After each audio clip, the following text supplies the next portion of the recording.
다수의 민주 진영에서 이번 한덕수 총리 결정 내용에 대해서 또 이제 다들 확정 편향 같은 거죠. 원하는 대로 해석하는.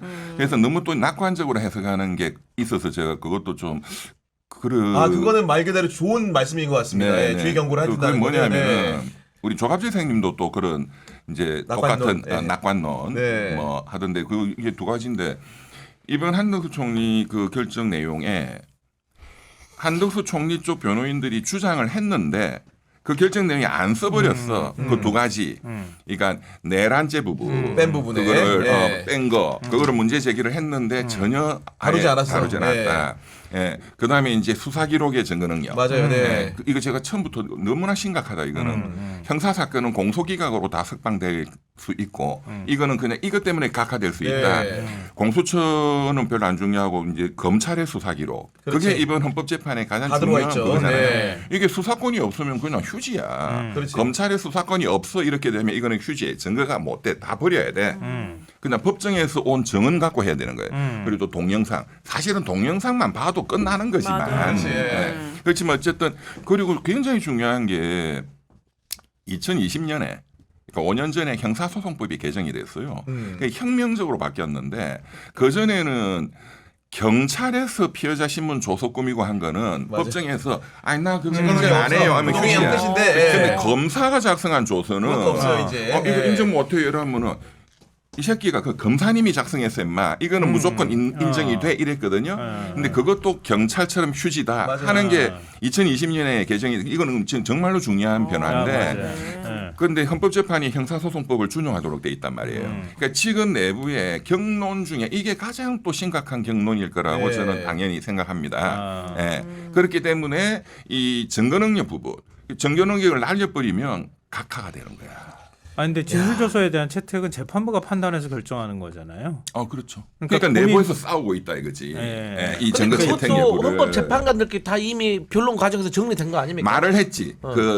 우리 그 소장 대행님이 증거로 채택했다고 얘기를 근데 했지. 그분의 말일 뿐이고 나머지 그분의 재판관들이 어떻게 생각하는지는 반대다. 이거야. 그러니까 이게 법원에서 윤석열이 풀어줄 때 공수처에 수사권이 없다고 풀어줬는데 마찬가지로 헌재 우리가 경론을 봐서 알겠지만 변론기일 내내 드러났던 것들이 결국은 검찰에서 조서한 증인 조서를 채택을 해서 그걸 인용한다는 취지의 발언을 몇몇 재판관들이 했었는데 그렇습니다. 실제로는 흉금에서 얘기를 전혀 안 했던 분들이 평의하는 과정에서는 검찰도 사실상 수사권이 없는 데다 그렇습니다. 내란죄에 대한 수사권이 없다 이래 버리면 그렇습니다. 각하 사유가 된다는 설명 아니십니까 지금 이게? 그래서 네. 제가 그게 이제 계속 그 위험성을 주장을 해왔고 네. 그런데 이번 그 국무총리 결정문에 그 두 가지를 한덕수 쪽에서 그러니까 윤석열 네. 쪽이죠. 엄청나게 주장을 했는데 거기에 대한 답변 자체가 아예 없어요. 네네. 아예 예. 그냥 말을 안 해버려.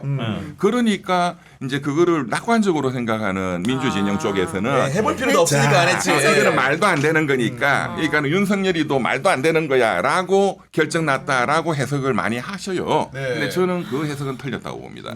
왜냐하면 판사들이 그간에도 이제 저도 경험상 굉장히 여기를 봐주고 싶어. 보통 재벌 회장 사건, 재벌 회장을 봐주고 석방시켜주고 싶어, 집행유예를 때리고 싶어. 그런데 검사가 주장하는 논리가 이거 빠져나가기가 어려운 거야. 그럴 때 판사가 어떻게 하느냐? 여기 무조건 봐준다. 그러면 여기에 대해서 그냥 판결문에 안 써버려. 아예 빼버려 그러니까. 몰라. 네. 그럴 수도 있어요? 그리고 집행유예 때리면 바로 석방이 되잖아요. 2심 가서 알아서 해 검사가. 그 이제 공작이 된다면 네. 그런 건 제가 과거에 여러 번 봤어요. 네. 근데 아예 안 써버리는 게 판사의 이게 기술이야. 그건 지멋대로 할 수 있으니까. 그러니까 이번에 아예 안 썼단 말이에요. 이거는 우리가 반대로 생각하면 뭔지 알겠어요. 윤석열을 네. 봐주려고 한다면 이런 공작을 또 네. 이런 기술을 썼구나. 저는 그런. 근데 헌재 판결에 안 쓸 수는 없잖아요.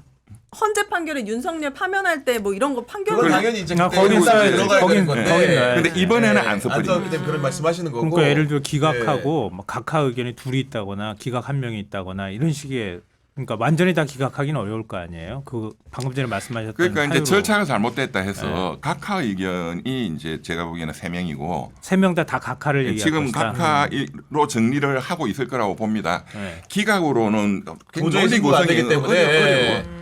그런데 지금 조금 헷갈리시는 게 이제 뭐 이런 것도 뭐 기각으로 결론 난다 이렇게 또 설명을 많이 하던데 그게 그러니까 왜냐하면 무슨 그거를 말이냐. 검찰 진술 조사를 채택하지 않는다 하더라도 아까 말씀하셨던 것처럼 CCTV도 있고 그렇습니다. 다 있잖아요. 아니 TV로 전 세계가 봤잖아요. 네. 그거를 어떻게 그것만 해도 각하해? 끝나지. 네. 그런데 어쨌든 이렇게 싸우고 있는 거야. 그리고 이번에 우리 그 헌법재판 한 2달간 전 국민이 봤지만 그 국회 소추인단 쪽 변호인들도 검찰 신문 조서를 인용을 많이 했잖아요. 맞아요. 예. 이렇게 말씀하셨죠. 맞아, 맞아. 예. 그게 다 무효가 되는 거예요. 쉽게 그러니까. 말하면. 그러니까 굉장히 반격에 예. 한데, 그러니까 이제 지금 좀 이렇게 이 법률 전문적인 거를 좀 이게 다 헷갈리고 계시던데, 그거 좀 정리를 해드리면 인용 파면시켜 이래 하려면 6명 이상이 돼요. 그렇죠. 네. 그거는 쉽고. 네. 그다음에 지금 5대3 3명이 각하 의견이다. 그럼 기각이에요. 그러면 네. 기각이죠. 결론은 뭐냐? 음.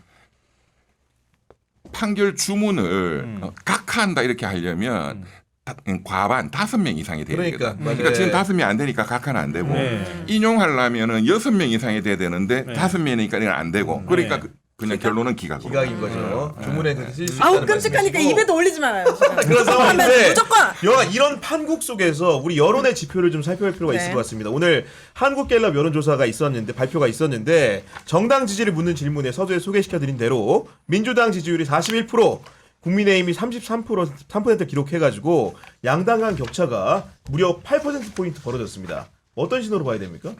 일단 그 민주당 지지율이 현격하게 올라갔다 이렇게 보기는 어렵거든요. 왜냐하면 전주 조사했을 때 40이 나왔는데 이번에 41이 나왔으니까 네. 엄밀히 말하면 오차범위 내다. 그러니까 유의미한 숫자 변화라고 볼 수는 없는데요. 전반적으로 보면은 보수에 대한 지지가 떨어졌다. 이렇게 보수에 대한 평가하는 게 지지가 맞을 것 떨어졌다? 같아요. 네. 왜냐하면 국민의힘 지지율이 지난주에 36이었는데 이번에 33이 됐거든요. 음. 근데 이것만 가지고 제가 말씀드리는 게 아니고 정권 교체, 정권 유지 요 두 가지 그러니까 질문이 항상 들어가거든요. 정권 교체가 지난주 50일이었는데 이번에 53. 정권 유지가 39였는데 34가 됐어요. 그리고 중도층 정권 교체율이 지난주 57이었는데 62. 정권 유지가 지난주 29였는데 24. 이거 확연하게 보이죠, 이거는. 그러니까 확실히 보수에 대한 그러니까 윤석열 탄핵에 대한 거라든가 아니면 다시 새롭게 정권이 들어선다고 하면은 지금 국민의힘이 다시 재집권하면 안 된다고 하는 여론이 높아지고 있다. 이런 걸 볼 수 있고요. 네. 특히 탄핵 찬성하고 반대 여론을 보면은 탄핵 찬성은 58에서 60이 됐으니까 2%포인트 정도밖에 안 움직였거든요. 탄핵 반대도 역시 36에서 34가 됐어요. 그러니까 이것도 약간 보수 쪽을 지지하면 안 되겠다고 하는 국민 여론이 생겼다는 얘기예요. 네. 특히 중도층 탄핵 찬성 여론이 지난주에 64였는데 이번 주에 70이 됐어요. 6%포인트가 꽁충하고 올라갔어요. 그리고 중도층 탄핵 반대 여론이 26에서 22로 뚝 떨어졌어요. 그러니까 올라가고 뚝 떨어졌으니까 그만큼 격차가 확 벌어졌겠죠. 거의 제가 보니까 그냥 얼추 얘기하면 거의 탄핵 중도층에서 볼 때 탄핵 찬성하고 탄핵 반대가 거의 한 3배 가까이 지금 벌어졌다는 얘기가 되는 거예요. 네. 제가 그냥 추정해 볼 때 한독수 탄핵 기각 네. 그리고 헌재 결정 지연 두 가지를 보면서 다시 윤석열 오는 거 아니야? 이런 것에 관한 국민들의 불안감이 굉장히 커졌다. 특히 중도층에서 볼 때 이건 아닌데 이런 어떤 각성 같은 효과가 좀 나타나기 시작했다라고 보여요. 그래서 전체적인 숫자가 조정되는 모습이 있었던 것으로 관련해 보입니다. 가지고 저희가 지금 설문조사를 그 실시간으로 진행을 했는데 한 1,200명 정도 참여하셨습니다. 이번 주 조사 결과가 이렇고 양당 간 격차가 크게 벌어진 원인은 무엇일까요? 이렇게 보기를 주고 물었는데 한덕수 국무총리 탄핵소추 기각이 전체 응답자 29% 이렇게 2등을 차지했고요. 1등은 이재명 공직선거법 함소심 무죄가 65%를 차지했거든요. 그런 기류가 좀 보입니까? 네. 그러니까 저는 정당 지지율이 사실 최근에 엎치락 뒤치락 했잖아요. 사실 이런 비상식적인 내용이 나왔던 거는 중도층에서 이재명 대표에 대한 의심을 거둬들이지 못했는데 이번에 항소심 무죄로 인해서 이게 해소된 겁니다. 그러니까 이제 국민들이 어떤 생각을 하냐면 야 도대체 몇 년 동안 털고 털었는데 도대체 너희들이 한 게 뭐가 있냐. 그리고 이번에 이걸 아셔야 돼요. 대장동 백현동 이런 것들은 수천억 원의 부당이익이 생겼어요. 그러면 이걸 누가 가져갔느냐. 사실 원초적인 본질적인 질문은 국민들은 이재명이 한 푼이라도 돈 먹었냐 안 먹었냐 네. 비위행위 했냐 안 했냐 이걸 사실 묻고 있는 거예요. 그런데 그걸 밝혀내지 못하고 증거가 하나도 안 나오니까 갑자기 새끼를 쫙 빼가지고 김문기를 알았냐 몰랐냐 골프 쳤냐 안 쳤냐 이걸로 갑자기 둔갑을 시키고 보수에서 이것을 막 자꾸 늘어지니까 이 꼬리가 몸통을 흔들었던 거예요. 그런데 국민들이 다시 이제 제자로 돌아온 거고 중도층 사람도 야 이렇게 털어도 네. 안 되면 이건 아니다. 이거는 이재명이가 이거는 무죄인 거다라고 네. 생각을 한 거예요. 그런데 아직도 지금 뭐 클로즈업을 하지 말라니 뭐 조작이라니 이걸 학대를 한다 뭐 그러니까 저러고 있으니 네. 중도층이 봤을 때 얼마나 한심하겠습니까? 그러니까 지금 이제 핵심 내용은 검찰의 기소권 남용, 정치 수사를 했다 이게 이제 본질적인 그렇죠. 부분인데요. 그렇죠. 그러니까 이재명 대표 이심 항소심 결과가 나온 게 갤럽 조사가 3일이거든요. 사흘 동안 진행되거든요. 사흘의 중간이에요. 네. 중간인데 오후잖아요. 네. 그 결과가 완전히 알려진 거는 한 3, 4시 됐었어야 네. 되는 거거든요. 그러니까 이틀이 빠졌다는 얘기가 되는 거예요. 그러니까 아마 다음 주쯤이 돼야 이 효과가 어느 정도 나타나는지는 정확하게 알 수 있을 거다. 정확하게는, 이런 네. 거고요. 이재명 대표에 대한 지지 의사 표명은 지난주하고 크게 다르지 않아요. 전체적으로 봐도 민주당 지지층, 그다음에 중도 지지층, 그리고 국민의힘 그 대선 주자라고 할 수 있는 김문수, 그다음에 홍준표, 한동훈, 오세훈 두드러진 어떤 지지율 변화는 없어요. 근데 이재명 대표 지지율이 자꾸 뭔가 움직이거나 꿈틀거리는 게 보여. 왜냐하면 지난주에 MBS에서도 그랬던 것처럼 이재명 대표가 34가 됐다, 36이 됐다, 34가 됐다가 왔다 갔다 좀 해요. 네. 숫자가. 다른 사람들은 거의 숫자가 변함이 없어. 왜 그럴까? 어디서 변화가 나오길래 이게 약간 좀 움직이는 현상이 나올까 궁금해서 보수층에서 이재명 대표를 어느 정도 지지하고 있는가를 숫자를 제가 몇 주 동안 쭉 봤거든요. 근데 갤럽 조사를 기준으로 보면요. 3주 전에 보수층에서 이재명 대표 지지가 8이었어요. 8%. 지난주 12가 됐어요. 네. 이번 주가 14예요. 네. 뭔가 보수층에서 움직이고 있다는 얘기예요. 조갑자 대표가 달라지고 있잖아요 지금. 정말로 예리하게 보시면 네. 그러니까 이재명 대표 우클릭이다 뭐다 이런 것도 있고 이재명 대표가 뭐 지금 상법 개정안부터 있고 여러 가지 것들에 대해서 일종의 이제 이게 뭐 진영에 관한 문제가 아니라는 메시지를 계속 던지고 있잖아요. 그러니까 이전에는 사법 리스크가 이재명 대표를 평가하는 유일한 잣대였다고 하면 새로운 잣대가 등장해서 보수 쪽에서 볼 때 뭔가 이거는 아닌 것 같아. 약간 희망이 생기거나 이런 식의 변화들이 일어나고 있다고 하는 걸 지금 한 2주 사이에 8%에서 14가 됐다고 하는 거는 뭔가 보여주는 거라고 정확히 보시면 생각돼요. 왜냐하면 사실 품격 있는 보수들, 전통 보수들은 조갑재 대표나 정규재 대표 같은 사람들에게 영향을 많이 받습니다.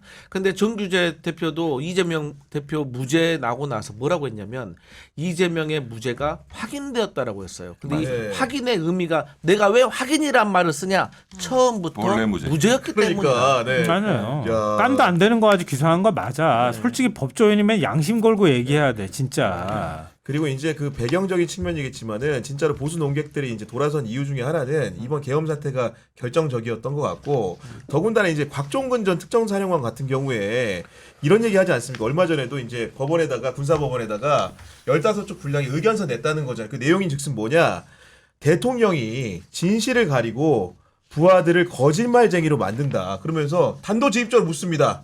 정령 의원들을 끄집어내라고 지시한 적이 없냐? 이런 데서 사실은 보수 논객들이 획획 돌아서는 거 아니겠습니까 지금? 아 그렇죠. 네. 그 조갑재 선생하고 정규재 선생님의 그 공통점 중에 이분들이 이제 뭐 알려지기로는 약간 극우적인 또 그런 운동을 하신 것도 많이 있었어요. 있었죠. 실제로 제가 그렇죠. 보기에. 네. 예. 근데 이제 이번 이 사태를 보면서 이제 이분들이 이렇게 분노한 거는 이 조갑재 선생이 이런 말을 했습니다.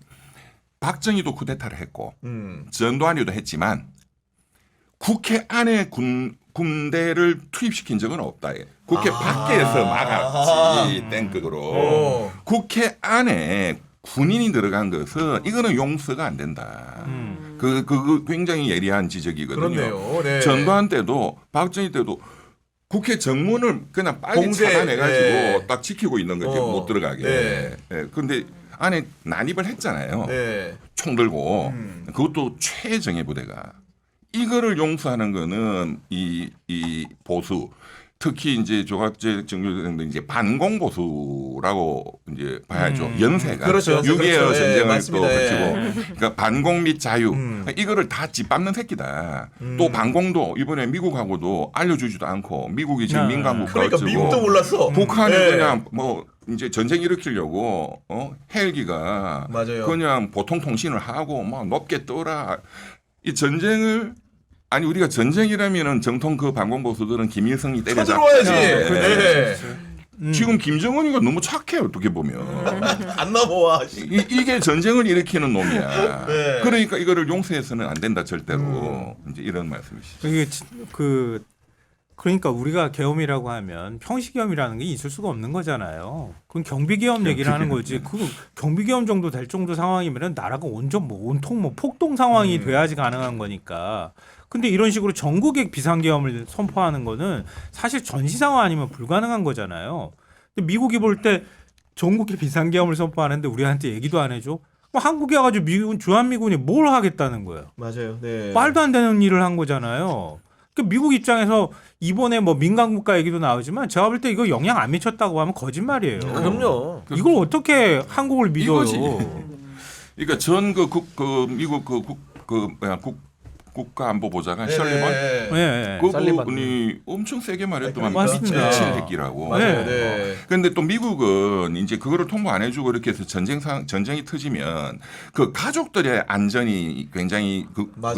중요하잖아요. 미리 알려주고 빼죠. 해서 네. 빼고 이렇게 해야 되는데 네. 그러니까 미군 가족들 아니 지네들 젊은 이들을 한국에 몇만 명을 보내가지고 그러니까. 지켜주는 것만 해도 자기들은 크게 한다고 정말 엄청 생각하는데. 크던데 그 가족들 생명까지 이것들이 내팽개쳐? 굉장히 괘씸하게 느낄 수 이거는 있죠. 미국은 네. 용서를 못하는 거지. 시민 그것도 문제를 그러고. 넘어서 그냥 전쟁 일으킬 만한 위험한 사람이라고 네. 보는 거지 윤석열이라는 사람을. 바이든 입장에서는 나 이제 갈참이라고 나 무시하는구나.